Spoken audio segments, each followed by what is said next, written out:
Saudi আরবের মক্কায় রীতি অনুযায়ী প্রতি বছরের মতো এবারও পবিত্র কাবা শরীফের গায়ে স্বর্ণখচিত নতুন গিলাফ পরানো হয়েছে।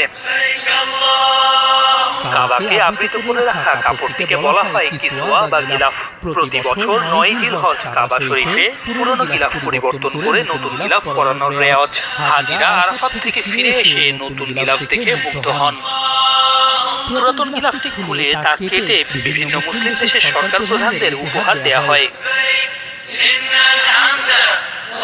গিলাফ পরিবর্তনের কাজে মসজিদুল হারামের দায়িত্বপ্রাপ্ত তত্ত্বাবধায়ক নেতৃত্ব দেন।